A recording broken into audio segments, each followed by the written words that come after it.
30 previews en 30 jours. On s'installe. Alors, Yes sir. Tout est dans le désordre, c'est n'importe quoi. Comment ça va, Alex? Bah écoute, ça va plutôt pas mal. Ça va mieux que les fans des Nets, peut-être. Tout à fait, ou que Kyrie Irving. On aura l'occasion de parler. Il a l'air de très bien aller. Hein. Ça, c'est à revoir. On aura l'occasion d'en débattre. Installez-vous tranquille, on espère que vous allez bien. Le marathon rentre dans son Final Four. Nous sommes dans les finalistes. Ceux qui vont clore cet incroyable marathon des 30 prix en 30 jours, la série préférée de votre joueur préféré. Vous êtes nombreux à nous envoyer plein de messages et comme d'hab on vous fait la bise. Vous pouvez aller sur le site de Trash Talk, trashtalk.co, pour lire plein d'articles sur Sean Marks et le niveau de transpiration de Joe Tsai, le propriétaire. Plein de petits débats qu'on va pouvoir avoir. Vous connaissez les rubriques, hein, Gérard d'or, pronostic, question de la mort, tout ça. Enfin je veux dire, on va pas perdre de temps je crois parce qu'il y a tellement de choses à dire sur les Nets. Il y a pas mal de choses à dire, effectivement, avec même des choses à dire sur des choses qui vont peut-être changer d'ici que cette preview sorte. Attention. Au moment où on tourne. C'est vrai qu'entre Ben Simmons et Kyrie Irving, on est obligé de sortir le fameux au moment où on parle. Parce que ça peut changer d'un soir à l'autre. Tu es prêt? Ouais, vas-y. Eh bien, vous savez ce qu'on fait dans les rues de Brooklyn. On sort le lowrider et on regarde dans le rétroviseur. La saison des Nets, la saison dernière. Waouh! Première saison de Steve Nash. Première saison de Steve Nash. On peut dire que Steve Nash a proposé des choses pas inintéressantes du tout en tant que coach rookie. C'était très bien même. Que le joueur, le grand cerveau joueur qu'on a vu sur le terrain a l'air d'être aussi un cerveau qui réfléchit bien depuis son costard sur le banc. Tout à fait, ça a bien démarré. Ça a bien démarré.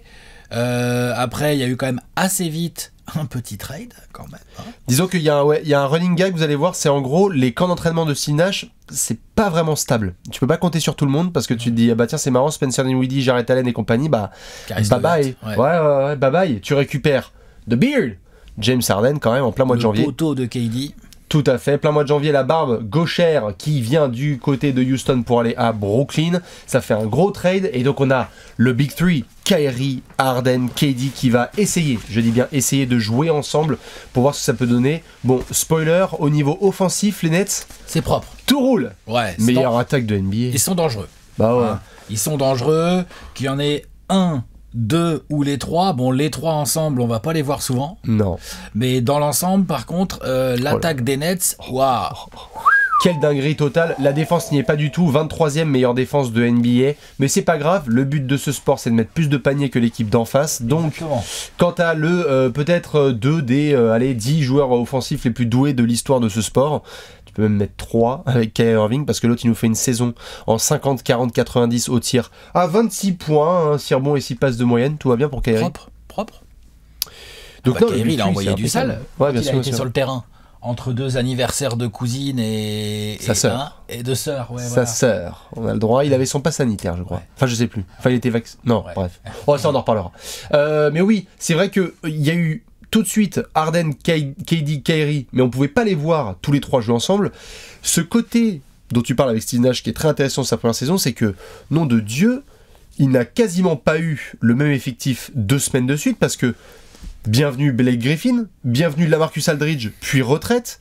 On a Bruce Brown, comment on l'intègre? DeAndre Jordan, on ne va plus l'utiliser. Enfin, je veux dire, Steve Nash a dû s'ajuster en permanence. Je ne sais plus combien de line-up il a eu. Il a bricolé, il n'a pas hésité à changer les line-up, à changer les line-up titulaires, à changer les rotations. Alors parfois, les joueurs ont pu paraître un petit peu perdus, mais il y a quand même eu des résultats assez probants. Je veux dire, au final, tu as 48 victoires et tu es 2e de l'Est. Oh, ça va, hein. C'est quand même, c'est quand même bien propre, même si l'effectif est quand même fort. C'est ça. On a eu un petit peu de crainte à la fin de la saison régulière parce qu'on s'est dit qui va revenir en forme, qui ne sera pas en forme. Attention, James Harden, on a vu à Miami, c'était pas tip top.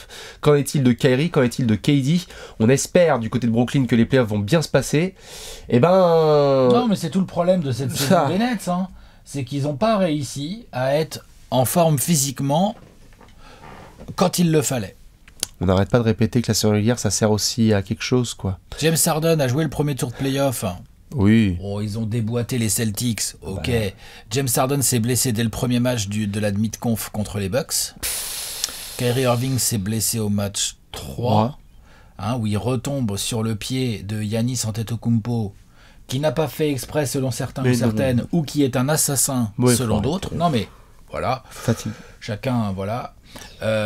Toujours est-il que les Nets se sont retrouvés d'abord orphelins d'Harden, puis orphelins de Kyrie Irving. Ça les a pas empêchés, sur les épaules frêles mais solides, d'un certain Kevin Durant, d'emmener les Bucks jusqu'au 7e match. Quand même.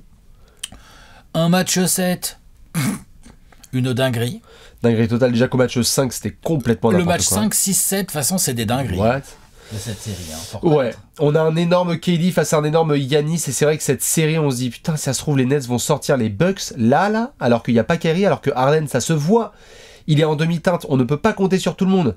Malheureusement, ça se joue parfois à une pointure de chaussure, c'est une image qui va forcément faire le tour du monde, le fameux follow-away 3 points, c'est un 2 points de KD sur la tête de PJ Tucker. Résultat, lorsqu'il faut laisser les Bucks finir le taf en prolongation, c'est pour Milwaukee. Les Bucks qui étaient menés 2-0 dans cette série, qui se sont sortis les doigts, qui ont durci le jeu, je veux dire. Là, j'étais en train de checker. On parle quand même d'un match 3 où les Nets n'ont mis que 83 points. 83 points les Nets, profitez-en, ça va pas arriver souvent. Ouais, normalement, c'est à la mi-temps. Ouais, c'est plutôt le genre la mi-temps. Donc, il y a eu ce côté-là. Ils ont remis moins de 100 points les Nets au match 4. Ouais. Donc, on est vraiment sur 2 matchs vraiment assez terrorisants de la part des Bucks en termes d'impact physique et tout. Là, j'ai le match 6, c'est que 89 points, les Nets aussi. Donc, il y a vraiment eu, sur ces 4 victoires des Bucks dans cette série, il y a vraiment 3 victoires où les blessures ont pesé beaucoup trop lourd, côté Nets. Ouais. Et le côté, genre, du coup, la puissance, l'impact physique, la méchanceté des Bucks ont été incontrôlables, ingérables pour les Nets, quoi. Complètement. Du coup, les Nets sont obligés de s'incliner. Quand on fait le coup d'œil dans le rétro, on est obligé quand même de parler, avant qu'ils fassent les grands plaisirs de Monaco, de monsieur Mike James, qui a fait quand même quelques chouettes piges avec des highlights, passe sur la planche et compagnie pour KD. On a les belles piges de Landry Shamet, quelques minutes aussi de Nico Claxton, de Timothée Luwawu-Cabarrot. C'était pas mal. Les playoffs de Blake Griffin, dans l'ensemble, c'est quand même intéressant. Playoff de Blake Griffin, qui apparemment n'avait pas du tout perdu ses qualités athlétiques. En fait, c'est juste qu'il faisait froid à Détroit. Oui, il faisait froid. Il faisait froid, donc les joints étaient un peu rouillés. Mais non, sinon, Alizé Johnson et compagnie, il y a eu un joueur qui a quand même pas mal pris la sauce, Alex, parce que, comme par hasard, on le mentionne en dernier, c'est un petit peu son rôle, mais dans la série face aux Bucks, Joe Harris a vraiment pris la sauce. Il était payé pour vraiment défendre et rentrer ses shoots à 3 points, et il a été maladroit comme jamais Le possible. problème, c'est que ce genre de profil de joueur, quand il rentre pas ses tirs, tout de suite, il prend la sauce parce qu'on se dit, vas-y, genre... Ouais, Davis Bertans. Gros, qu'est-ce que tu fais? En fait, on a besoin que tu rentres tes tirs. En plus, c'est vrai. Ah ouais. Les Nets avaient besoin qu'ils rendent ses tirs, surtout en l'absence, j'allais dire, d'Harden et Kyrie. Ils n'ont pas été absents tous les deux toute la série, mais une bonne partie quand même. Enfin bref. Ouais.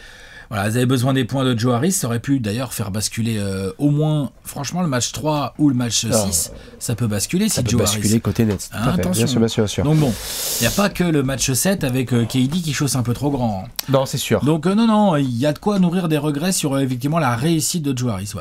Après, au global, quand t'es fan des Nets, on le savait, on en parlait sur la pointe des pieds tout au long de la saison, c'était attends.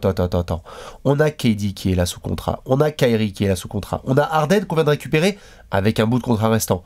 Donc, il peut y avoir la frustration de s'incliner en année 1, et à peu près année 1, parce que c'était une saison bizarre, mais tu te disais quand même, bon, on peut être en mesure de se dire, la saison prochaine, c'est la vraie première année du projet Nets autour de Nash, KD, Kyrie, Harden.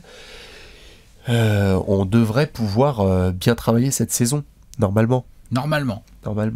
Mais comme vous allez le voir dans une prochaine section... Normalement, mais qui dit normalement n'inclut pas Kyrie Irving. C'est ça. Désolé. On va devoir en reparler bien évidemment dans d'autres sections. Est-ce qu'il y a d'autres choses à faire dans le coup d'œil dans le rétro? Bah non, à part signaler qu'effectivement Sean Marks, il a une belle base, mais il a encore quelques petits ajustements à faire et que du coup ça tombe bien parce qu'il y a un marché de l'été à gérer. Et on regarde ça tout de suite Ouais. dans le marché de l'été. Wow, le gros tableau. Le big tableau. Oh bordel! Arrivé comme départ, Alex, je ne sais même pas par où commencer. Prolongation. Wow. Kevin Durant. C'est bien. Là, Kevin. Combien tu veux? D'accord. Voilà, ça c'est fait. Fuck la free agency. Bim, 200 millions. Enfin, 198 pour être précis. C'est ça. Blake Griffin, tu veux rester? Allez, on te remet un petit truc. C'est bien. Bruce Brown. Bruce Brown. Hop, Un petit truc aussi. La discussion, c'était autour de Bruce Brown ou Jeff Green. Jeff Green sera ravi de faire des passes à Nikola Jokic à Denver. Kyrie Irving, tu veux prolonger? On va voir. Tiens, on voit. On va réfléchir, Kyrie. Allô? Allô? C'est vrai que dans ce tableau, on va faire après les arrivées et les départs, mais il y a 2 joueurs qui sont en discussion avec le management des Nets, c'est donc James Harden et Kyrie Irving. Il y a pour le moment une incertitude, on en parlera dans la grosse question de la mort, par rapport à la prolongation de ces 2 joueurs. Le dossier Harden a l'air d'assez bien avancé, on va voir ce que ça donne. En tout cas, mieux que celui de Kyrie. Mais le dossier de Kyrie, je te cache pas que là, il y a un peu de poussière. Là, je te cache pas que Sean Marks, il est sur répondeur. Hein. Ouais, j'ai envie de commencer par les départs, si ça te va. Vas-y. On a quand même beaucoup de joueurs qui ont bougé. On savait que l'utilisation de DeAndre Jordan, qui était juste celle d'un niveau 0 en playoff, allait mener à son départ. DeAndre Jordan chez Lakers, Spencer Dinwiddie Washington, Jeff Green Denver, Tyler Johnson dégage, Reggie Perry aussi, Timothée Luwawu-Cabarrot, j'ai pas l'info sous les yeux là si c'est confirmé à Atlanta, mais le projet net c'est terminé. Landry Shamet, c'est chez toi? Landry Shamet à Phoenix au soir de la draft. Ouais, c'est ça, contre Carter dont on va parler. Exactement. De l'autre côté, et puis 2 coachs quand même, hein, 2 assistants qui s'en vont, Mike D'Antoni Ime Udoka. Et Ime Udoka, nouveau coach des Celtics. Mike D'Antoni qui est donc allé rejoindre le staff de Willie Green chez les Pélicans. Tout à fait, pour gérer le spacing. La Suns Family qui va gérer les Pélicans. Le spacing des Et Ime Udoka qui a pris les rênes de Boston. Exactement. Comme vous pouvez le voir dans le tableau, je n'ai pas mis Sekou Doumbouya en arrivée et en départ parce que il est arrivé et puis il est parti. Ouais, t'aurais pu le mettre dans les 2, mais bon, c'est pareil. On s'en occupera dans les... Ouais. On l'a mis. Ah, on l'a mis. On l'a mis. Léonce, il l'a mis, tu vois. Bah voilà, magnifique. On l'a mis. Ça va trop vite, c'est le progrès. C'est le progrès, ça va trop vite. Regardez la preview des Lakers, vous allez voir, normalement il est dans les arrivées. C'est même pas moi, c'est Léonce qui l'a mis. Donc comme ça, c'est impeccable. Par contre, qui dit beaucoup de départs, Alex dit beaucoup d'arrivées. Voilà, Patty Mills. Bien joué. On verra. Oh putain, bien joué. C'était une des petites perles discrètes à aller prendre sur le marché. Je suis d'accord, perle, j'irai pas jusque-là, mais je suis d'accord, c'est bien. Il n'y a pas beaucoup de monde. Comment? En backup meneur, il n'y avait pas beaucoup de monde. Ça, c'est vrai. Donc ça remplit un besoin. Ouais. Maintenant, j'ai un peu trop vu, genre, oh, Patty Mills, trop bien joué de la part des Nets et tout. Genre, bon, oui, d'accord. J'attends de voir sur le terrain. Il est bon, Patty Mills, mais... Trop bien joué. Donc c'est bien, ça remplit un besoin. Voilà. Oui. Jevon Carter, ça aussi, ça remplit un besoin. Dureté défensive sur le bac courte. Oui. Mine de rien, ça va leur servir. Après, c'est clair qu'il est moins bon en attaque, par contre. Hein. Mais bon, vu le talent qu'ils ont en attaque, en fait, si t'as Jevon Carter à côté de James Harden, ça va aller pour attaquer. En fait, Jevon Carter, il va les foutre dans un coin. Garde ton énergie, je vais switcher sur tous les écrans. Carter, lui, il peut scoltiner du monde. Tout à fait. Donc, je déteste pas. On a eu le retour, finalement, de la Marcus Aldridge. Oui, finalement, il est pas en retraite. Bon, finalement, ça va. Moi, je touche du bois. Ouais, exactement, pareil. Donc, Blake Griffin, on l'a dit, c'est pas une arrivée. James Johnson. Bien. Ça, c'est bien. Comme Paul Millsap. Ça aussi, ça remplit des vrais besoins. Vétéran forward, dureté. Je disais Paul Millsap à l'instant. Ouais, Paul Millsap, non, mais je regardais ma liste. Après, j'ai 2 rookies, moi. Ah bah oui. J'ai Deron Sharp. Tout à fait. Donc ça, c'est du beau bestiau intérieur. Genre gros bestiau, on verra le temps de jeu qu'il a. Et Killer Cam. Hein, et Cam Thomas. Monsieur Cam Thomas. Alors regarde, Patty Mills, pas trop, mais alors Cameron Thomas, ça n'a rien à voir. Non mais je veux dire, il y en a un qui a un potentiel de dingue et l'autre c'est un vétéran, on verra s'il est utile. Je pense qu'il va être utile, je pense aussi que Cameron Thomas va être utile, mais tu vois, ça me fait juste rire parce que Patty Mills est rapporté grâce à son expérience de champion, etc. Les deux vont contribuer de toute façon. Non mais bien sûr, non, en fait moi ce que je voulais dire c'est, moi je suis très chaud sur Cam Thomas. Voilà, c'est un rookie, de toute façon ça reste très hypothétique, tout ça, on va voir ce qu'il va être on va voir le temps de jeu qu'il va avoir, on va voir ce qu'il va être capable de faire, quel genre de rôle on va lui filer et tout blablabla. Je sais pas que j'aime pas Patty Mills, c'est un loin de moi cette idée, c'est juste que je trouve qu'on a un peu trop fait, genre wow, quel transfert incroyable, enfin quelle signature incroyable. Allez, on laissera Patty Mills évidemment essayer de sanctionner tout ça face aux Suns. Voilà, c'est ça, exactement. DeAndre Bembry qui a aussi fait son petit passage. On verra Landry Shamet en défense. C'est ça. On ne sait pas encore si Kyrie Irving figurera dans la colonne Ils s'en vont. Pour le moment, en tout cas, il est là. Mais il est là. Il est là, ils s'en vont, hein. Il est dans les 2 colonnes pour moi. Ouais. Il sait pas. On va créer la colonne Il sait pas. Ouais. Enfin, il sait, mais. La colonne No ID. Il sait ID. pas trop. La colonne No ID. C'est pas ma faute. Ouais. Énorme marché de l'été de la part des Nets parce que on le sait, c'est la course à l'armement. À chaque fois on vous fait chier avec ça à partir du 15 décembre parce que les franchises qui sont contenders essayent de se renforcer. On en avait parlé des Lakers, André Drummond, les Nets, la Marcus Aldridge, blablabla. Là les Nets ont dit on va prendre de l'avance. Très bien joué quand même d'avoir évité une free agency de Kevin Durant. Regarde le projet, tout se passe bien. On ne va même pas se prendre la tête. Tu es un Brooklyn Net pendant très longtemps. Ouais. Ça, c'est très bien. Ça, c'est vachement bien. Surtout que, je veux dire, on en a à peine assez fait dans le coup d'œil dans le rétro, je On veux n'a pas dire. fait du tout, hein, j'y pensais. Playoff de Kevin Durant, c'est extrêmement sale. L'autre, faut quand même bien comprendre que Kevin Durant, là, depuis son retour de cette blessure du tendon d'Achille, on se disait, c'est une blessure compliquée, blablabla. L'autre, il a fait, non, mais, je vous explique. La NBA, les JO, la scène internationale, c'est mon playground, en fait. C'est mon playground. Donc, on a vu Kevin Durant tweeter du genre, oui, qu'est-ce qu'il raconte ce journaliste de merde, il a aucune source, faut surtout pas l'écouter, biatch. 1 heure après, l'autre il est au warm-up, 2 heures après, il est en train de mettre 40 pions, quelle que soit l'équipe adverse. Il en a rien à faire. C'était Kevin complètement Durant, indécent. C'est complètement indécent. On avait un template juste les là. Bucks, quoi. Je veux dire, il y avait bien sûr. PJ Tucker, Giannis, Middleton. Je veux dire, c'est des défenseurs, normalement, c'est des terreurs. Ouais. Non, il les a souillés. On a eu pendant longtemps les templates de qui est le meilleur comeback de l'histoire d'un tendon d'Achille. On avait eu Dominique Wilkins qui avait fait des dingueries. Et disait que KD, là, on oublie trop souvent, on a fait le coup d'un rétro dans le genre, ouais, avec KD, c'était pas mal. Ouais. Mais il avait pas joué depuis 1 an et demi. Et en fait, là, il est revenu, mais tellement fort que, en effet, de non seulement le revoir à ce niveau et de le prolonger, c'est peut-être la meilleure nouvelle de toutes pour les Nets. C'est magnifique. Malgré tout ce qui peut se passer, et on va en reparler dans la question de la mort autour de Kyrie, tu as un des 3 meilleurs joueurs au monde. On vous laisse vous défoncer dans les commentaires pour essayer de le classer. Actuel. Pas all time. Fais attention à ton wording. Parce que, un des 3 meilleurs joueurs au monde actuels. Voilà. Et donc c'est très bien de ne pas avoir de free agency parce que ça veut dire que Kevin Durant te dit aussi, je suis à fond dans le projet. Entourez-moi de pièces qui me permettent d'aller jusqu'au titre. Parce que si je suis là, on est déjà contender. Ah bah ça c'est clair et net. Ça c'est très très fort. Donc du coup, bon petit boulot de Sean Marks, mine de rien. C'est propre, hein. Ouais. Il évolue, il remplit des besoins, il a ramené des joueurs, il a ramené du vétéran, il a quand même drafté, donc il remet un peu de jeunesse. Il avait des besoins un peu backcourt men, il les a clairement pourvus, hein, mais après on verra si c'est fait efficacement, mais au moins il a ramené des rotations intéressantes. Ouais, t'as pas l'impression que dans les départs, il y a eu des départs qui n'ont pas été remplacés ou il y a des besoins qui n'ont pas été comblés. Tu veux un grand, il y a le développement de Nicolas Claxton. Sinon, tu as des Ron Sharp que tu vas pouvoir développer. Tu veux un peu de défense intérieure et vétéran, Paul Millsap, James Johnson. T'avais Jeff Green, cette fois t'as 2 couteaux. Clair. Tu veux du sniper à la place de Landry Shamet, Patty Mills, Cameron Thomas. Tout a été coché de la part de Sean Marks, c'est très propre. La seule case qu'il a pas coché, évidemment, c'est la case Covid, comme on dit. Ouais. En attendant, l'ami Steve Nash, il a de quoi faire un 5 majeur ou c'est comment? C'est très très vrai ça. Ouais. Tu es prêt? Ouais, allez. Et ben on regarde ça tout de suite dans le 5 majeur.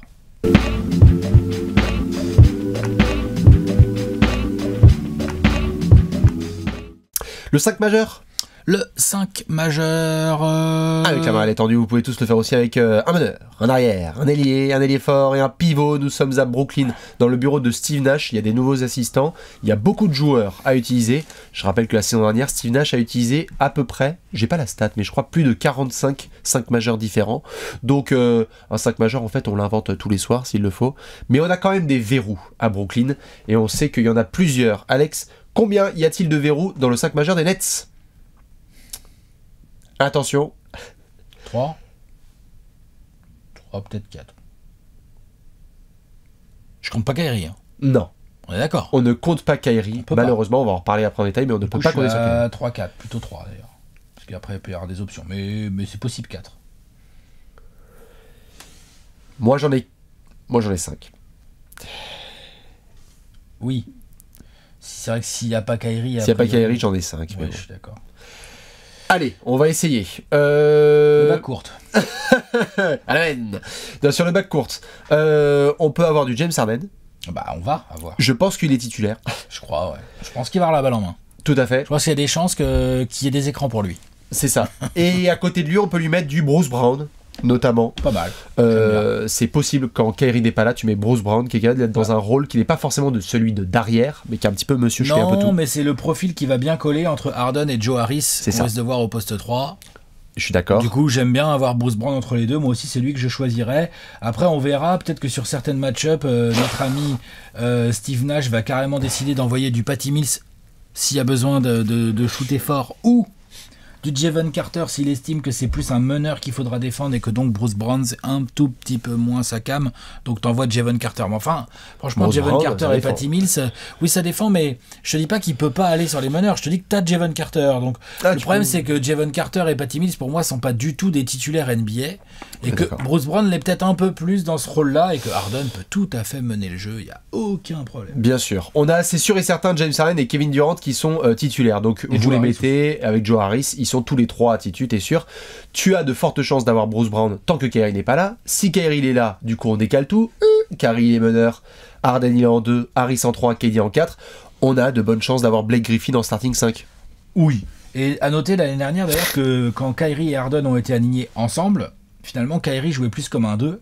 Et c'est Harden qui jouait plus comme un meneur, avec la balle en main finalement. Ce qui est assez intéressant de la part des joueurs et de Steve Nash et tout, parce que ça amène quelque chose de différent. Kyrie s'est très bien débrouillé off-ball en 2 et tout, puis bon, c'est un enfer. Qu'est-ce que tu fais? Tu laisses Kyrie shooter? Ouais, bof. Un peu compliqué. Quand ça ISO dans les corners, il se retrouve avec des mecs trop grands des fois pour Kyrie. Enfin, c'est très chiant. Et Harden, franchement, est un meneur, scoreur, distributeur absolument hallucinant. Légendaire, tout à fait. Donc du coup, ça marchait très bien. Donc j'aime beaucoup cette disposition. T'as KD en 4 et oui, Blake va être en 5, en attendant de voir les évolutions de Nick Claxton, mais c'est pas mal. L'alchimie qui a été montrée par Blake et KD sur le front de courte des Nets est vraiment intéressante. Il a ce côté très bon coéquipier, capable de comprendre son nouveau rôle, qui est vraiment intéressant dans la rotation de Steve Nash. Bien évidemment, on le rappelle et on va continuer de le rappeler, Steve Nash aime manipuler ses 5 majeurs, aime tenter des petites folies, donc tiens, on va essayer parfois peut-être d'avoir d'autres garçons dans le 5 majeur. Et si on responsabilisait, comme tu sais, Patty Mills, on peut avoir la surprise Cameron Thomas qui soudainement montre que bah ouais, Kyrie n'est pas là, mais en fait le deuxième mec le plus culotté au scoring, c'est moi en fait sur le poste vraiment, allez 1 à peu près, même si tu peux le mettre en 2, Cameron Thomas. Qu'est-ce qu'on a ensuite sur le banc? Bah on a Patty Mills et Jevon Carter avec Cameron Thomas. C'est ça. On a une triplette un peu bas courte. En fonction de ce qui se passe chez les titulaires, t'auras Bruce Brown. Ouais. T'auras du Claxton, du James Johnson, du Lamarcus, et puis au bout de rotation, le rookie Sharp. C'est ça, ouais, tout en bout, ouais. Le vrai souci, entre guillemets, de rotation serait plus autour du poste 3. Derrière Joe Harris? Oui, voilà. Ou bon, t'as Bembry, là, ils ont Bembry. Ils vont essayer d'emmener Bembry dans un style qu'on a vu avec les Raptors et les Hawks, qui est un peu plus polyvalent défensif, mais pas une foudre de guerre en attaque.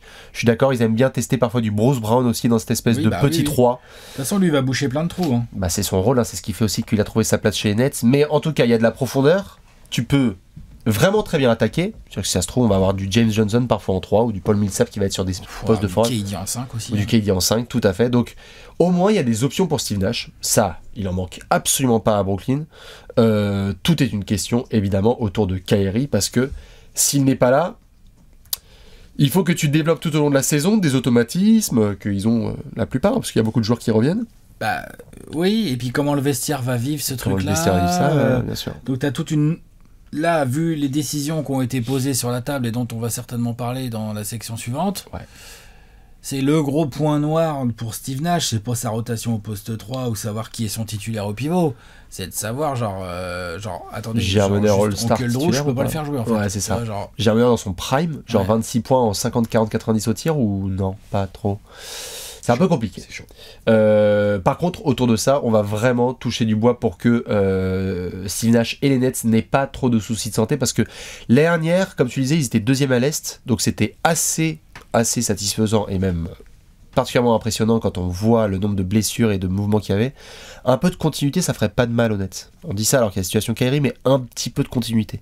C'est-à-dire, est-ce qu'on peut avoir une saison, entre guillemets, complète de Harden et KD? Je pense que c'est ce qu'ils voulaient faire au départ, sauf que là, maintenant, ils ont le cas Kyrie à gérer. Tout à fait. Mais au départ, c'est ça qu'ils voulaient, clairement, quand tu vois le recrutement de Sean Marks, c'est clairement un recrutement de je mets des petites pièges pour je garde mon 5 mais allons-y, les gars. Ouais, tout à fait.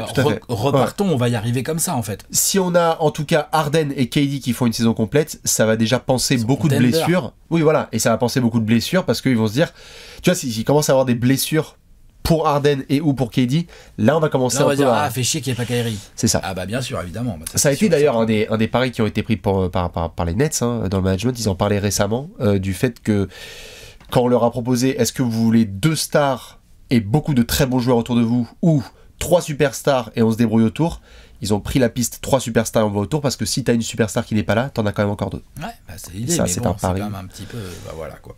Ça, c'est sûr. C'est surtout les circonstances, quoi. Mais bon, bref, peut-être qu'il y a une Pregunta qui va...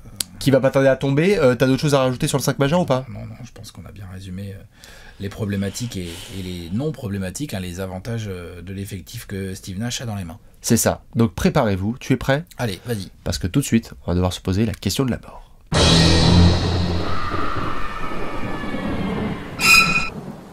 La question de la mort. La pregunta de la muerte.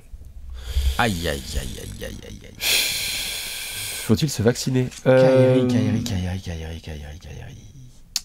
Comment ne pas se poser cette question de la mort? Comment faire avec ou sans Kyrie Irving? Parce que, je voulais la formuler comme ça, Alex, parce que, évidemment, on va devoir parler en long et en large de ce dossier Kyrie Irving. Comment faire avec, c'est-à-dire avec tout le dossier, et quelque part, comment faire sans lui? Rappelons le contexte. Au moment où on parle, Alex, les Nets, cette semaine, viennent de faire un communiqué dans lequel ils ont dit « On ne va pas faire mi-chaud, mi-figue, mi-froid, mi-cerise. Soit tu es avec nous à plein temps, entraînement et tous les matchs, soit tu n'es pas du tout avec nous. » Donc soit tu te fais vacciner, soit t'es pas avec nous. Exactement. Du coup, parce qu'on rappelle, à New York, si t'es pas vacciné, là, tu peux pas jouer les matchs à domicile, tu peux pas, enfin tu peux rien faire. Là, ils sont très stricts, c'est dans l'état de New York, là, ils sont très stricts sur la vaccination, ce qui n'est pas le cas dans tous les états, donc c'est peut-être un sujet qu'on va pouvoir remettre sur la table et tout. Bien sûr. Il y a d'autres états, comme la Pennsylvanie, au hasard, où bah, il pourrait jouer à domicile. En fait, Kyrie, si tant est qu'il se fasse tester PCR pour être négatif, hein, mais ça, je pense que c'est quelque chose qui va rester encore cette saison. Donc là, c'est vraiment un souci de vaccination. Tout à fait. C'est-à-dire que les Nets ne peuvent pas d'ailleurs et ne vont pas commencer à dire Kyrie tu dois te vacciner et tout. Non, attends, déjà tu dois te vacciner, tu peux pas forcer les gens à se vacciner. Le vaccin il n'est pas obligatoire, à un moment donné Kyrie c'est un citoyen comme un autre, il a parfaitement le droit de ne pas se vacciner, mais qu'on soit clair. Il a le droit. En revanche, vu que là ça pénalise sa franchise elle a voulu limiter un peu l'effet pénalisant en évitant une situation qui à mon avis a dû être discutée puisque le côté écarté de Kyrie et les suites d'une réunion entre Sean Marks, Joe Tsai, James Harden et Kevin Durant. Steve Nash aussi. Et Steve Nash. Et que, à mon avis, l'un des sujets qui a dû être discuté de là-dedans, c'est est-ce qu'on peut laisser Kyrie Irving avoir des règles différentes de toute l'équipe, de tout le reste de l'équipe? Est-ce qu'on peut décemment laisser faire ça, nous les Nets, en fait? Il y a de ça. La réponse est non. C'est une des questions. Hein. Bien Mais sûr. la réponse à cette question est non, puisque comme tu l'as dit, ils ont débarqué derrière avec un statement, une déclaration officielle, comme quoi Kyrie pas vacciné égale Kyrie pas avec le groupe. Point barre. C'est ça. Tu évites une nuisance aussi médiatique, parce qu'on sait que sinon le reste de la saison, clôt un peu le truc. on te pose tout le temps la question de genre, Kyrie du coup il revient pas. Ouais, non, voilà, on là, a tu été closes clair. cet angle-là. Ce qui est très bien, c'est que les Nets, et moi je suis plutôt d'accord avec cette décision, ça n'est ni contre Kyrie, c'est juste une question de stratégie et de relations humaines. Tu ne vas pas mettre l'effectif des Nets dans une position médiatique inconfortable qui est de devoir répondre à ces questions. Je rajoute juste par rapport aux éléments que tu as mentionnés. Vas-y. Certains ont vu le dossier Andrew Wiggins, c'est aussi le cas à San Francisco. C'est-à-dire qu'il y a aussi Il n'y a pas que New York. Il n'y a pas que New York, tout à fait. Mais il y a pas mal d'États ou de villes une majorité où la où vaccination, les règles ne sont pas aussi strictes. Mais Bien tout à fait, sûr. d'ailleurs, Wiggins, lui, Et Wiggins, il a dit... contraint et forcé, entre guillemets, hein, tout un à peu, fait. il s'est vacciné du coup. On lui a demandé est-ce que tu veux te faire taper sur les doigts comme ça pendant 8 mois? Il a dit non, ok, pas de souci, tenez mon épaule, je vais prendre le vaccin et du coup j'ai joué tous les matchs à domicile des Warriors, tous les matchs à l'extérieur et on est ok. En fait, pour les matchs à l'extérieur, c'est pas un problème. Les équipes qui viendront à New York jouer contre les Nets avec un test PCR pourront jouer contre les Nets et C'est repartir. C'est en tant que joueur d'une équipe new-yorkaise. C'est ça. Mais donc du coup, pour revenir sur ce qu'on disait, la décision qui est prise par les Nets, c'est, je trouve, une manière assez intelligente de dire, nous on a un objectif clair, on veut remporter le titre, on a été clair là-dessus, et on a envie vraiment d'aller jusqu'au bout. On a coché absolument toutes les cases. Vraiment les Nets, on peut débattre aujourd'hui, mais il y a beaucoup de gens qui les voient comme le favori ou un des 3 favoris pour aller remporter le titre. C'est pour ça qu'on les fait dans les 4 dernières équipes des 30 previews. Donc nous, on s'est engagé. Si tu ne t'engages pas, c'est ton droit, mais on ne pourra pas faire moite-moite. On ne pourra pas dire tu t'entraînes à tel moment et tu joues à tel moment. Ce n'est pas possible. On respecte tes convictions, mais sache que dans notre contrat et dans la manière dont fonctionne cette franchise, on ne pourra pas accepter ça. Moi, je trouve ça normal, d'autant plus que, la situation elle n'est pas figée pendant des années ou ad vitam temporaire, a aeternam, priori. c'est que si ça se trouve, C'est temporaire, ça se trouve dans 4 mois. c'est que si j'allais venir, tout à fait. Entre guillemets, ouais, tout à si fait. ça se trouve fin janvier, début février, d'un point de vue purement légal Sanitaire, et sanitaire dans l'État de New York et dans d'autres États, eh bien la situation évolue et du coup, Kyrie peut réintégrer un groupe qui se sera débrouillé. Je ne dis pas que c'est idéal, mais entre ça, c'est sûr que c'est pas idéal. Mais entre ça, parce que quelque part, c'est comme si tu disais, je me disais quand on préparait cette preview, je me disais, c'est comme si tu disais, Kyrie en fait, il est comme Jamal Murray, il s'est fait un ligament croisé. C'est-à-dire que notre équipe évolue, elle avance, on ne s'entraîne pas avec lui, on continue à faire nos trucs, mais quand il revient à fond. Sauf que c'est pas les croisés, c'est un choix de sa part à Kyrie. Tout à fait, mais tu vois ce que je veux dire en termes de développement d'équipe. Mais il y a quand même une nuance importante là-dedans, c'est que, est-ce que aussi, cette décision, si vraiment James Harden et Kevin Durant avaient dit non, franchement, ça vaut le coup d'avoir même que Kyrie 25 matchs par exemple dans la saison, tu vois, entre mais il ne pense pas. Exactement. Donc cette décision, est-ce que c'est pas aussi le signe que il y a un moment où ces potos KD et Harden, ils ont fait. Il fait chier le poteau en fait là. Il nous saoule. Moi je suis venu là pour gagner, putain. Ouais. Et genre en gros on a un mec à 35 patates avec un talent de ouf. Il va pas jouer en fait. Donc quoi qu'on en dise, qu'on soit d'accord avec Kyrie Irving ou pas sur le sujet de la vaccination, qu'on valide ou pas les argumentations là qu'il a sorties sur Instagram et tout, qui sont ce sont les siennes. C'est les siennes et tu peux tout à fait respecter à la limite sa façon de penser. Le fait est que une question revient, et c'est pas la première fois qu'elle revient, c'est est-ce que vraiment tu peux filer des vraies responsabilités à Kyrie Irving dans un groupe de basket ? Moi je pense que oui. Moi je pense que non. Bon, moi je pense que oui. Après, là en effet sur cette situation, il va jusqu'au bout de ses convictions. Et donc on peut dire, ok, respectons-le là-dessus. On peut dire que c'est connerie, pas connerie. On aime ce qu'il dit, on n'aime pas ce qu'il dit.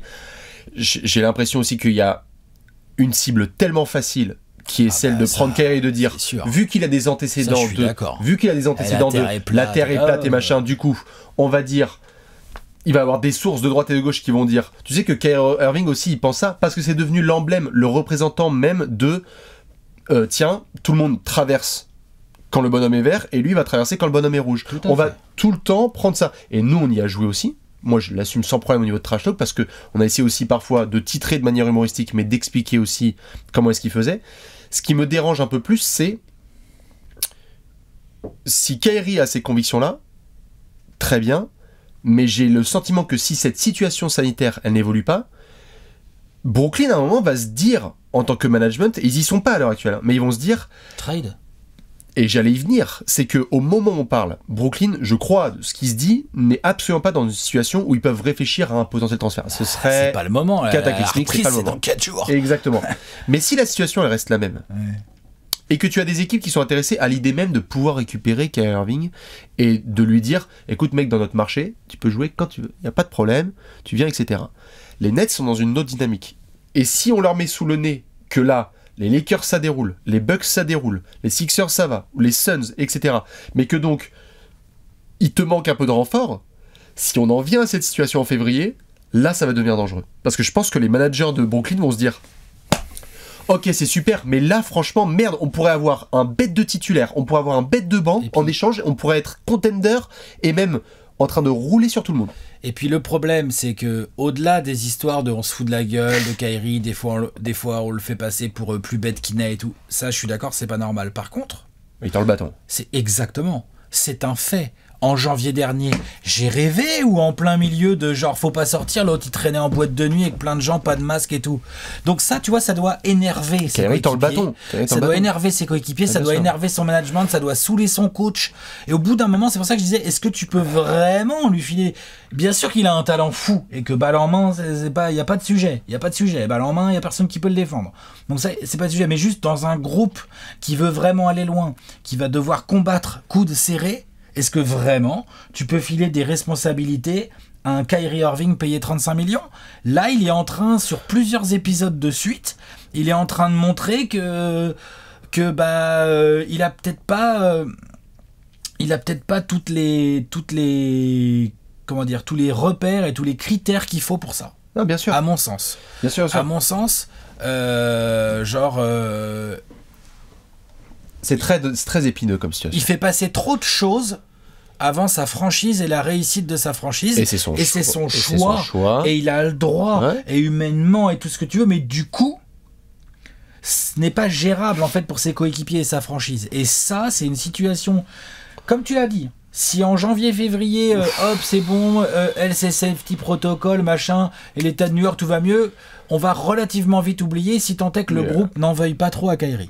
On verra ça, mais je pense que ça se gère. Je pense pas. Par contre, si ça s'éternise, et que tu arrives au mois de mars ou avril, et que quand il y a justement le petit pépin physique à la cuisse de Harden ou de KD, qui sont plus des petits jeunes, c'est des joueurs ultra talentueux. Ils font tous les deux partie du top 10 de la NBA, mais comme ça, tous les matins en se levant. Bien sûr. N'empêche que là, quand il y a un petit cuisseau qui saute, putain, c'est pas Timmins qu'il faut mettre, c'est pas Kyrie Irving. Ah bah là, putain. Ouais, tu l'as mauvaise. Ah, bien sûr. Il aura beau avoir des convictions, je pense qu'il y a des gens qui vont lui dire, gros, d'accord, bah, prends tes convictions et va à Philadelphie ou à Washington avec. Et c'est totalement le risque, c'est que tu es sur une période aussi longue des situations qui sont trop compliquées d'un point de vue relationnel, médiatique et sportif pour les Nets, où tu as un road trip, tu as pris 3 défaites de suite et tu vois que dimanche dernier, ou dimanche à venir là, Kyrie est en train de faire un workout pour des gamins dehors, enfin sur un terrain où tu te dis mais c'est complètement lunaire. Ok, on est encore en train de dire c'est tes choix,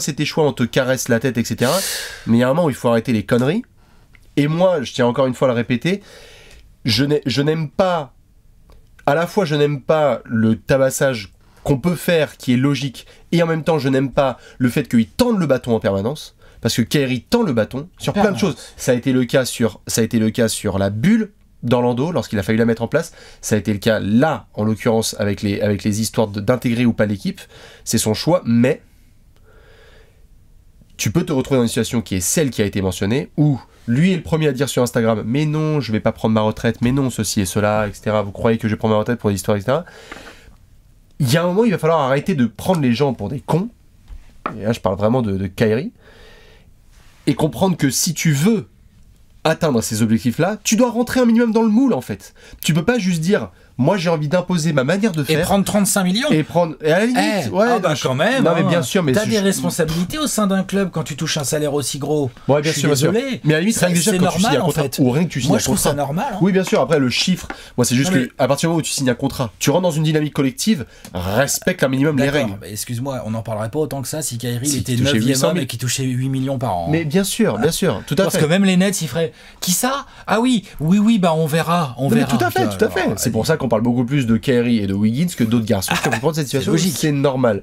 Mais c'est juste que quand tu as cette dynamique, c'est tellement dur de remporter un titre NBA. Les joueurs le répètent, les coachs le disent, putain, il y a une compétitivité qui est énorme. Il va y avoir énormément de challenges. C'est un alignement de planète, faut être là au bon moment et tout. On a parlé d'une pointure de chaussures qui fait qu'ils peuvent pas aller. Enfin, genre, c'est des choses qui se jouent à rien.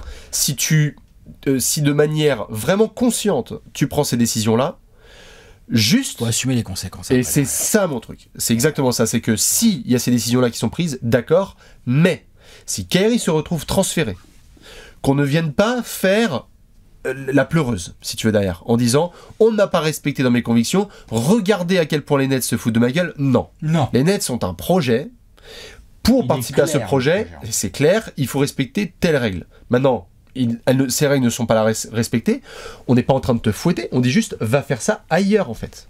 Et s'il le fait ailleurs, fine. Et à ce moment-là, ils seront les premiers à dire Kyrie, quand il revient, hommage vidéo. Je pense pas que c'est maintenant, mais j'ai très hâte de suivre sur les 4 prochains mois parce que franchement, la première losing streak, on a parlé de la saga Ben Simmons, on parle de la saga Kyrie Irving, ce sont 2 dossiers différents, mais la première série de défaites consécutives, il y a des gens qui vont dire fuck, Kyrie était sur Insta hier en train de fumer une chicha et de dire en fait, selon mes ancêtres, je sais pas quoi. Enfin, tu vois, c'est. Alors KD se défonce et finit par se blesser. Oh, fait chier quoi.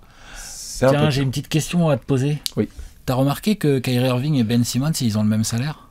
Alors. Ça marche bien au niveau des swaps, ça marche bien. Il y a eu 3. Ouais, bien sûr. Il y a eu 3. Il y a eu 3 scénarios qui avaient été mentionnés. Un, celui-là quand même. Le Ben Simmons Kyrie Irving swap. il n'est absolument pas envisagé du côté des Nets pour le moment. Normalement, mais peut-être qu'ils vont y venir. Et peut-être que dans 3 mois, on sera sur autre chose, parce qu'ils vont se dire genre, en fait, on a Ben Simmons qui fait le free safety là en défense, pendant que Harden et KD sont en train de il est pas si mauvais. Hein. J'aime bien Javon Carter, mais Ben Simmons, il est un peu meilleur quand même. Tout à fait. Et puis ouais, ça va. et puis les soirs où t'as KD qui se repose, t'as Harden et Ben Simmons. Je pense que ça peut. Tu gagnes des matchs. Je pense que ça peut gagner des matchs. Tout à fait. Qu'est-ce que tu gagnes comme match avec ça? Brooklyn n'envisage absolument pas. Bien sûr. Non mais Brooklyn n'envisage absolument pas ce scénario parce que il y a aussi beaucoup de choses. L'affect. Qui sont attachés aussi à Kyrie, c'est que Kyrie il est pas venu seul à Brooklyn et que s'il y a une personne qui a fait le taf, notamment passé, d'aller parler à KD et de dire viens on va faire ce projet là, viens on va montrer que les choses elles peuvent être faites différemment, c'est bien Kyrie Irving. Donc t'es d'accord que du jour où KD fait ok, je suis d'accord, allons-y, les Nets peuvent mettre en gros le truc qui peut déclencher et vraiment achever l'histoire Kyrie Nets si jamais la situation sanitaire durait, ce serait que KD donnerait un peu son aval. Moi je pense que c'est même pas que lui. Déjà KD ça ferait beaucoup de poids. Ça ferait la différence, mais je pense qu'il y a un moment où Sean Marks et Joe Tsai l'ont montré, là depuis qu'ils sont en duo, mais que s'il faut prendre une décision, ils la prennent. Parce que DeAndre Jordan il a pas fait long feu. D'accord, mais si alors que c'est un gros copain de KD. Compliqué, mais bien sûr, s'il dit non c'est chaud. Surtout si c'est la contrepartie qui est dégueulasse. Bah voilà. Alors que là, je le répète, Ben Simmons, cette saison, c'est 33 millions. Kyrie Irving, cette saison, 35, dis donc. Ça marche presque, dis donc, c'est... à une différence notable près, c'est que Ben Simmons, il est sous contrat pendant 4 ans et que Kyrie, on est en discussion de prolongation. Mais Kyrie est beaucoup plus vieux que Ben Simmons. Kyrie, il a 4 ou 5 ans de plus, donc ça cause, quoi. Tu peux accepter un contrat plus long vu que tu prends un mec plus jeune. Mais attends, tu vas aller sur ce terrain-là. Je dis que ça colle bien, moi. Il y a des gens qui ont dit... Il y a des gens qui se sont marrés et qui ont dit mais attends, mais pourquoi est-ce qu'on se fait chier à régler les problèmes de spacing des Lakers avec Westbrook, LeBron et AD? Tu échanges Westbrook et Kyrie, comme ça t'as Westbrook, Harden et Durant. Alex, Westbrook, Harden et KD de retour à Brooklyn. Écoute. Ouais, vas-y, je t'écoute. Westbrook, Harden et KD. Arrête. Faut arrêter là, tu vas mettre des mauvaises idées. Écoute-moi, ce n'est pas possible. Écoute-moi. Serge Ibaka qui revient. Billy Donovan, tout ça, tu te débrouilles, tu fais le Thunder de 2012 mais à Brooklyn. Et tu vas aller foutre Kyrie justement du côté des Lakers pour les retrouver avec LeBron. Il y a beaucoup de scénarios qui sont de l'ordre de la fantasy aujourd'hui, parce que les Nets disent arrêtez vos bêtises. Bien sûr. On est contender, commencez pas à prendre la conf, d'accord? C'est nous qui décidons si on a envie de gagner le titre ou pas cette saison, entre guillemets. C'est le niveau de confiance des Nets. Et puis c'est eux qui décideront ou non d'éventuellement commencer à passer des coups de fil pour se débarrasser, si jamais ça devait en arriver là, de Kyrie Irving. J'ai une autre question à te poser. Je t'en prie. T'avais remarqué que Bradley Beal il gagne 34 millions cette année et 36 l'année prochaine, c'est le même salaire que Kyrie. Ah oui, mais ça passera pas. C'est rigolo parce que tout ça c'est des gens avec les mêmes salaires, tu vois. Je vois la tentation. Mais en l'état, je pense que ça ne s'envisage pas du côté des Nets. Pour l'instant, non. Je veux bien qu'on fasse une update quand ça sera un peu envenimé. Oui. Oh là là. À la fin de l'année civile, là. Ouais. Ou dès mi-janvier, quand la trade deadline va commencer à faire attention les gars, on y va. Là, je veux bien envisager la chose. Je sais pas si je peux appeler ça bon espoir. Si j'ai bon espoir. Est-ce que les Nets vont aller jusqu'au trade d'après toi ou pas? Moi, je pense pas. Moi, je pense que les Nets banquent sur un scénario que je comprends parce que quelque part, c'est temporaire. Je l'envisagerais totalement. C'est les gars, on est entre nous. On est entre nous. On a été clair dans notre communiqué. Ne parlez pas de Kyrie, il n'est pas avec le groupe, etc. Donc on est entre nous. Ce sont les victoires et nos défaites, etc. Mais on avance. On trouve notre alchimie. Si Kyrie doit revenir dans le groupe, c'est pas non plus un alien parce que le mec a montré précédemment qu'on pouvait jouer tous ensemble. Donc si ça se trouve, la situation sanitaire fait qu'il peut rejouer avec nous. Si dans 5 mois ça s'améliore, tant mieux. Mais c'est un jeu qui représente beaucoup de pression pour les Nets. Dangereux, Ah mais c'est hyper dangereux parce que tu sais pas. Puis même sportivement. Au bout d'un moment, Steve Nash il va faire. Alors bon, moi on me reproche de pas pouvoir faire jouer Kyrie avec Harden et KD, mais le problème c'est que je peux jamais les avoir ensemble. Les mecs. Oh, c'est chaud. C'est chaud ça, hein. Donc c'est pour ça je te dis, aujourd'hui on en parle parce que c'est encore très chaud et tout, et on se dépêche de tourner cette preview et de la sortir, parce qu'au moment où on parle, c'est comme on vient de vous raconter, mais peut-être que dans 2 heures ce sera pas pareil. Ouais. Mais concrètement, il y a beaucoup d'éléments qui puent. Surtout dans une franchise aussi ambitieuse, avec des joueurs comme Kevin Durant ou James Harden. Kevin Durant, il a déjà goûté aux bagues et tout, mais il est encore très fin. Harden, je rappelle que James Harden, il a pas de bague. Ouais, il est bien chaud pour gagner cette saison. Ouais. C'est quoi, Alex, ton scénario? Mon scénario, c'est que si Kyrie se fait pas vacciner, et que la situation sanitaire s'éternise au-delà du mois de décembre-janvier, ce qui a quand même l'air d'être parti pour, tu vois, a priori pour l'instant. Mon scénario, c'est que je serais pas étonné que la pression sur le management, elle vienne de l'interne en fait, de Steve Nash, de Kevin Durant et de James Harden, qui ont de l'expérience, ils savent ce que c'est qu'un groupe, et au bout d'un moment, vont faire « Putain, on l'adore, c'est notre pote, mais oh, on peut pas monter le groupe comme ça, c'est pas possible. Donc, vas-y Sean, Mark, si tu peux le trader, vas-y, on voit vas-y, fais-le. » Je pense qu'il y a un vrai risque. Et surtout si, comme tu l'as dit, il y a des losing streaks, ou si, comme tu l'as dit, tu vois, genre, bah oui, Harden, il se fait une petite cheville, alors rien de très très grave, mais il est pas là pendant 10 jours, il rate 4 matchs. Et là, KD, il est obligé de se ruiner la santé à 33 ou 34 ans pour gagner des matchs en régulière, parce que Kyrie ne veut pas niquer ses convictions. Je pense qu'il y a un moment où Kevin Durant aussi, il peut peut-être se dire, genre, et mes convictions à moi, en fait. Tu vois ? C'est ça le truc. Donc ça, c'est un danger, en fait, dans un groupe. Voilà. Monseigneur. Moi, je dis que le trade, il est pas du tout inenvisageable. Non, il est pas inenvisageable. Faut faire très attention. Ouais. Je suis d'accord sur le fait qu'on va devoir faire une update en fonction de comment le dossier avance. Je pense qu'il y a un élément dont on a parlé en rigolant tout à l'heure, mais qui est vraiment à prendre au sérieux, c'est que KD est arrivé cet été et a dit « Les gars, moi je prolonge. Donc normalement, si vous êtes sages, sur le bureau de Sean Marks, il y a une pile là de 18 pages, une deuxième pile de 18 pages, et il n'y aura plus qu'à mettre l'encre en bas à droite. » Ça a été rapporté, ça devait être signé par Harden et Kyrie sans problème. Je pense que le cas Harden va se régler là assez rapidement. Et qu'il va le montrer en début de saison, il n'y a pas de problème. Je pense qu'aujourd'hui, tu vas aller voir Sean Marks, tu ouvres son bureau, le dossier, il est même plus sur la table. Mais non, et KD peut rien dire. Et KD ne peut rien dire. Il peut pas dire à Sean Marks qu'est-ce que tu fous, parce que Sean Marks va faire, gros, il peut pas jouer, je vais pas le signer non plus. Je vais pas le prolonger, alors je sais même pas si je peux compter sur le joueur. Donc du coup, cet élément-là, on sait que ça peut être le début de la poudre. Parce que tu peux avoir un joueur qui va commencer à faire genre wow, mes convictions, vous êtes tellement contre qu'en fait tout se passait bien il y a 6 semaines et maintenant vous voulez même prolonger alors que je suis à fond dans le projet. Maintenant gros t'es même pas à fond dans le projet. C'est le problème. Et si tu en viens là, attention là en effet au mois de janvier, parce que à ce moment-là ils vont dire genre bah mec désolé, apparemment à San Antonio ils sont chauds, vas-y on va récupérer des joueurs de complément. Et tu pourras t'éclater là-bas. Il y aura plein d'équipes qui seront chaudes sur Kyrie Irving. Il y en aura plein. Il y a plein d'équipes. Kyrie Irving, ok, il a l'air relou, mais... Il y a plein de franchises qui veulent prendre de risques. Ouais, c'est ça, c'est clair. Ah ben c'est sûr. Tu vas aller voir... plein. Les Mid-Tyrants, là, les Dallas, là, tu leur fais genre... Tu vas trouver des trades. Ouais. Prenez les risques et puis nous, bien sûr, tu vas vous donner des trades. Situation hyper compliquée et à suivre sur les prochaines heures et prochains jours parce que si ça se trouve depuis qu'on a sorti la vidéo en fait il a été transféré au CSKA Moscou et on verra ce que ça va donner. Mais Alex, on va devoir se pencher sur un gros trophée. Le Gerrard. C'est l'heure du Gerrard d'or.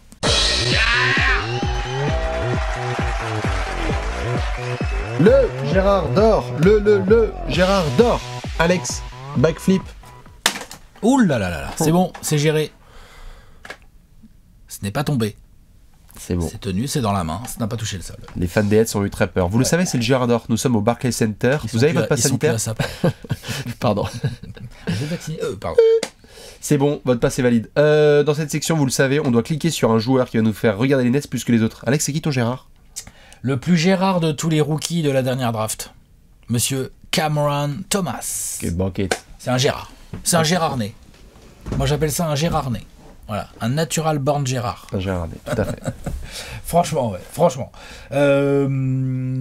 Qualité offensive certaine. On l'a vu un peu en Summer League, ensuite on l'a vu un peu en pré-saison. Il aura pas peur de prendre les tirs qu'on va lui laisser. Quand il va être chaud, il va se faire servir par les Harden et les KD et les ce que vous voulez, là, les Joe, bon non, Joe Harris, il sert personne, il shoot et tout, c'est pas son... Enfin bref, vous m'avez compris, les Blake Griffin et tout. Il peut être mis en confiance. En plus, c'est possible qu'il ait du temps de jeu. Parce que entre Kyrie Irving qui peut pas jouer les matchs et sa qualité offensive qui est quand même largement supérieure à celle de Jevon Carter et qui peut vite causer avec celle de Patty Mills, franchement, c'est différent, hein, mais il est beaucoup plus jeune. Je veux dire, Cameron Thomas, il y a du handle, il y a du slasher, il y a du pull-up en mid-range. Enfin, il fait ses... il se les crée tout seul, ses paniers, lui. Hein, ouais. Il n'a pas besoin forcément de catch and shoot. En sortie de banc, il a une gueule de pétard ambulant que tu utilises à terme en 6e homme. Il peut être absolument incroyable. Ne soyez pas surpris si les soirs où Harden est load managé et que du coup il nous envoie pour mener, il nous envoie j'en sais un Patty Mills ou Javon Carter titulaire et qu'il y a Bruce Brown et Joe Harris, mais que du coup Cam Thomas se retrouve avec 28 minutes dans le match. Soyez même pas surpris s'il a 25 points et qu'il a pris 18 tirs. Soyez même pas surpris. Non, sûr. Parce que ils vont l'adorer là-bas. Ouais. Ils vont l'adorer. Le Barclays Center, vous avez trop de chance. Ouais. Vous allez l'adorer. Il est kiffant, il est beau à voir jouer en plus. Bien sûr. J'adore ce genre de joueur. À cheval entre Jamal Crawford et J.R. Smith. Et J.R. Smith. Ouais, non, mais c'est ça. Hein. Bien sûr. Sacré Cameron Thomas. Ça, c'est une belle trouvaille. Et puis les Nets ont montré qu'ils savaient bien drafter quand même. Hein. Ouais. Non, mais franchement, je suis très curieux de le voir, lui. Ouais. Tout à fait. Monsieur Cameron Thomas pour Alex. Je vais partir sur monsieur Nick Claxton. Au poste de pivot, là aussi il y a eu de la formation en interne. Nick Claxton, on a fait de la place. Hein. Jarrett Allen, au revoir. DeAndre Jordan, au revoir. Alors certes il y a Blake Griffin, qui est encore en pivot titulaire. Attention, je veux bien voir si Blake Griffin va faire une saison complète au poste de pivot, parce que c'est pas non plus comme si Blake Griffin nous avait montré qu'il pouvait faire une grosse saison et après, les ischios, le trapèze, les deltoïdes, les ne sais-je. Nick Claxton, il y a du talent, il y a du progrès. Il a même joué en play-off, il a montré qu'il peut avoir quelques minutes. Attention, pas besoin de chercher midi à 14h, on n'est pas là pour avoir un joueur qui va faire du 30 points, 15 rebonds et regarder Nikola Jokic dans les yeux. Non, c'est que les Nets l'ont dit tout au long de l'été, ils ont besoin d'être plus grands, plus costauds. Ils ont besoin d'être plus physiques avec les Baobabs. On l'a vu notamment face aux Bucks, et il y a d'autres franchises qui vont se ramener comme le Heat et qui vont vouloir jouer un peu des muscles. Nick Claxton va rentrer dans ce moule et montrer que monter à l'horloge des 24, monter à l'arceau justement pour contrer et aller chercher des partenaires en alley-oop, ça va être sa cam. Je pense que c'est un garçon qui connaît son rôle, qui est hyper kiffant à regarder jouer, et que les Nets ont fait un petit peu de place comme ça. Ils ont dit ça sert à rien qu'on aille chercher forcément un gros comme DeAndre Jordan, on va voir ce qui va se passer avec la Marcus Aldridge.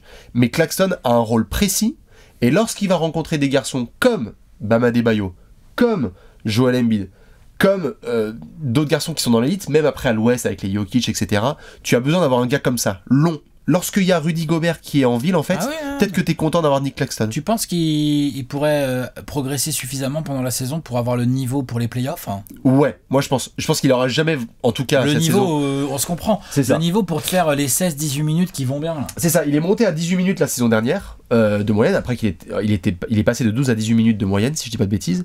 Et pendant les playoffs, il a eu quelques responsabilités, il avait encore plus scoré. Vraiment, il a montré qu'il n'était pas trop effrayé par le moment, et il fait partie de ces quelques rares joueurs que les Nets ont conservé. Ils ont beaucoup nettoyé, mais Claxton ont rien en fait. Merde, en fait, Claxton et Bruce Brown et Joe Harris, ça fait partie des garçons où les Nets disent non, enlevez tout, mais ça, on les garde. Je crois qu'il y a une raison particulière derrière ça. Très hâte de voir son développement. Je pense qu'il a encore du potentiel, du vrai beau potentiel à développer avec Nick Claxton. Ah oui, je suis d'accord. J'aime beaucoup ce Gérard. C'est un bon Gérard lui aussi. Cam Thomas et Nick Claxton à surveiller. Bien évidemment, plein d'autres Gérards chez les Nets. Alex. Allez, pronostico, on y va, on envoie. Tu es prêt ? Allez. C'est l'heure du pronostic.